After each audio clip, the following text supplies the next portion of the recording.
नमस्कार, कैसे हैं आप सब?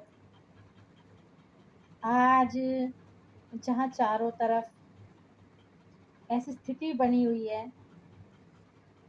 कि जब मैं सोशल मीडिया पर देखती हूँ, जितने भी ज्योतिषी हैं, वो कह रहे हैं कि ग्रहों की स्थिति बड़ी खतरनाक है। बहुत सारे ब्रेकअप्स होंगे और बहुत सारे युद्ध हो सकते हैं। मतलब लोगों में जो गर्मी है, वो बढ़ रही है। यूँ कह सकते हैं कि जो धरती की ग्लोबल वार्मिंग थी ना अब तक, वो अब लोगों के दिमाग में छा गई है। तो आप इंटरनेशनल लेवल पर तो देख ही रहे हो क्या चल रहा है। भारत पाकिस्तान की स्थिति हो या अमेरिका चाइना की स्थिति हो, सब एक दूसरे से खुद को असुरक्षित महसूस कर रहे हैं। और जो इस असुरक्षा के माहौल में ये जो हमारा दबा हुआ डर है, वो क्रोध के रूप में बाहर निकल रहा है। अब अगर मैं कहूँ कि मैं किस मुद्दे पर विशेष रूप से कहना चाह रही हूँ, तो मैं कहना चाह रही हूँ धर्म के मुद्दे पर। जितने भी संघ वाले हैं, हमारी जो सत्ता की पार्टी है, बीजेपी वाले हैं, वो हम हिंदुओं को जगा रहे हैं। दूसरी तरफ जो मुसलमान हैं, वो अब खुलकर सामने आ गए हैं। पहले वो नाम बदल कर या थोड़ा अल्पसंख्यक थे तो थोड़ा रहते थे चुप कर। मतलब भाईचारा था आपस में, झुकना ना भी कहूँ तो। लेकिन अब जो ये सब अपना अ, खुलकर बाहर आ रहे हैं, हिंदू भी अपनी सहिष्णुता छोड़कर धर्म की एक नई परिभाषा गढ़ रहे हैं कि अहिंसा नॉट परम धर्म, हाँ, धर्म रक्षति रक्षतः। और धर्म की रक्षा के लिए हिंसा करनी पड़े तो वो भी धर्म है। धर्म रक्षा रक्षा हिंसा तदेव च। तो मैं ये कहना चाहूंगी कि ये जो बड़े बड़े लोग कह रहे हैं, कहीं नेता कह रहे हैं, कहीं अभिनेता कह रहे हैं, कहीं धर्म के प्रचारक कह रहे हैं, कहीं पार्टियों के प्रवक्ता कह रहे हैं,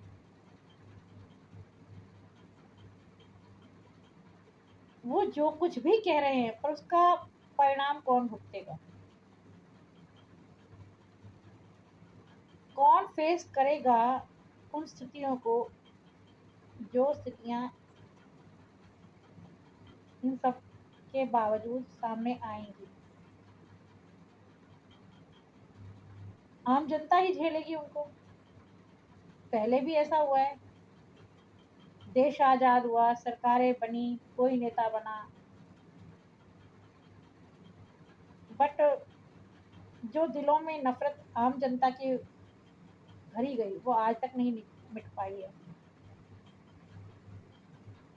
जो 84 के दंगों में लोगों ने झेला, वो सब आज भी उनको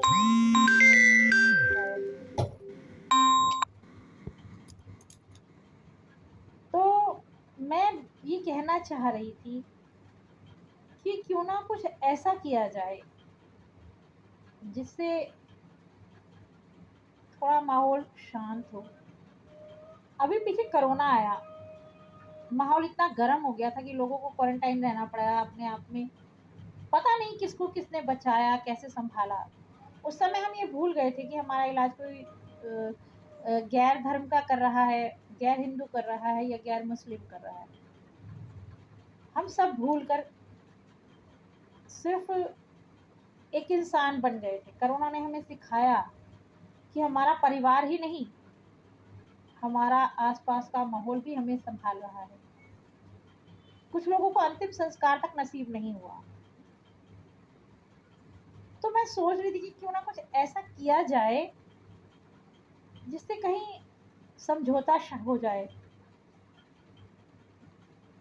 अपना अहम छोड़कर दोनों एक दूसरे के साथ थोड़ा सा समझौता कर लें। संविधान में भी तो संशोधन होते हैं ना, तो हम अपने धर्म के संविधानों में संशोधन क्यों नहीं कर सकते?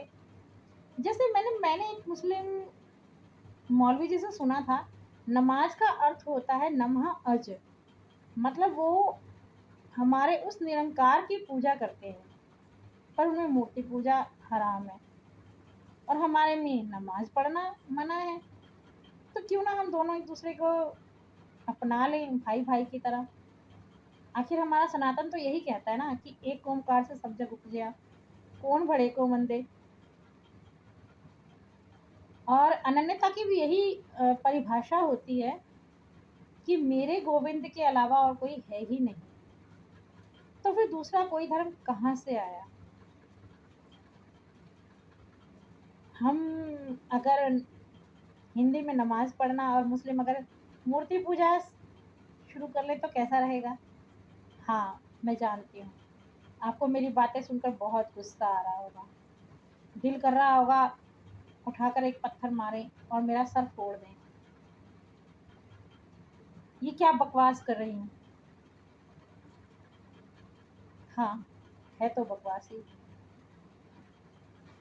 पर थोड़ी देर के लिए अपनी आंखें बंद कीजिए, टेक अ डीप ब्रेथ और एक कल्पना कीजिए, सच्चे दिल से कल्पना करना, अपने अतीत को भूलकर और अपने फ्यूचर की बड़े बड़े अहम को भूलकर इस प्रेजेंट में रहते हुए एक कल्पना कीजिए। रात के 10 बजे का समय है, आप अपना खाना वाना खा चुके हो, परिवार के साथ बैठे हो, टाइम स्पेंड कर रहे हो, कोई टीवी देख रहा है, कोई फोन चला रहा है, कोई इंजॉय कर रहा है, कोई स्टडी कर रहा है, कोई सो रहा है, रेस्ट कर रहा है। तभी अचानक एक बेल बजती है, या बेल नहीं भी बजती तो बाहर शोर शराबा होता है। आप सहसा जिज्ञासावश बाहर जाते हो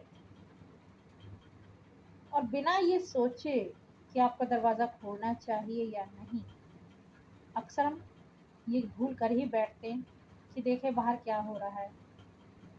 आप दरवाज़ा खोल देते हो, बाहर बहुत शोर है, 8-10 बहुत ही ताकतवर लोग हाथ में लाठियां लिए, पिस्तौल लिए आपके घर में घुस जाते हैं। अगर आप हिंदू हो तो वो मुसलमान हैं, और अगर आप मुस्लिम हो तो वो हिंदू हैं,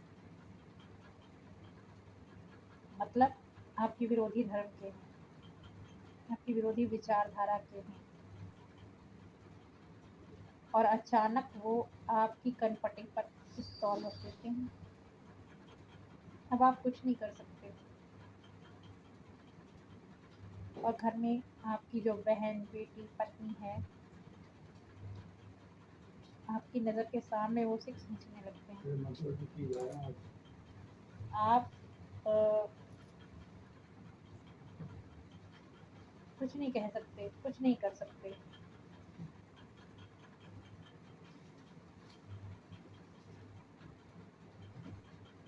ना उनके आगे आपके पार्टी के प्रवक्ता आते हैं बचाने आपको, ना आपके धर्म गुरुओं का दिया हुआ धर्म का ज्ञान। और सच कहूँ तो आपको उस समय अपने भगवान पर भी विश्वास नहीं रहता। अपना आत्मविश्वास तो छोड़ो,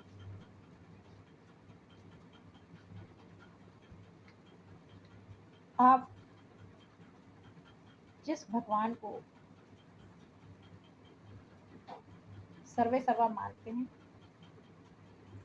इस समय आपको उसकी याद तक नहीं आती। आपको सिर्फ ये याद आता है कि उस समय आप क्या करो, आपका दिमाग सुन्न हो जाता है।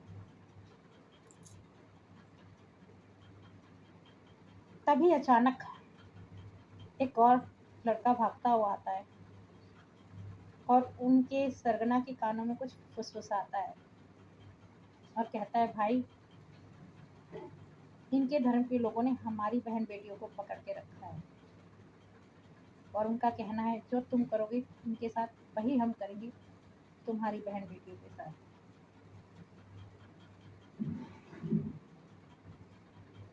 तो सोचो क्या चाहोगे उससे, क्या करना पड़ेगा? करना पड़ेगा तो सिर्फ समझौता। तो अरे भाई जब समझौता करना ही है तो फिर पहले क्यों नहीं? क्यों इतना हो हल्ला मचाना? क्यों इतना तूफान मचाना? क्यों इतना नुकसान उठाना?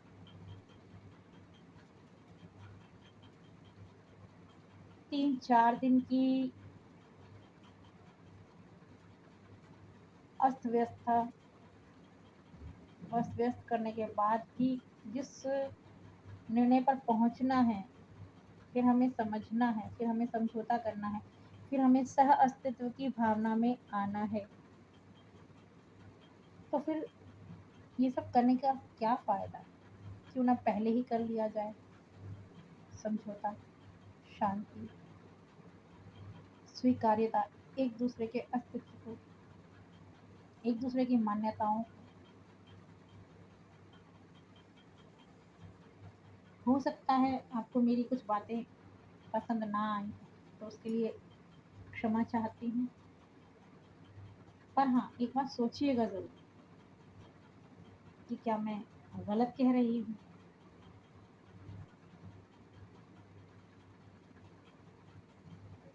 जो मैं कह रही हूँ वो अनिवार्य है। शायद अगर आपके पास इससे बेहतर कोई रास्ता हो तो प्लीज़ बताना। नमस्कार।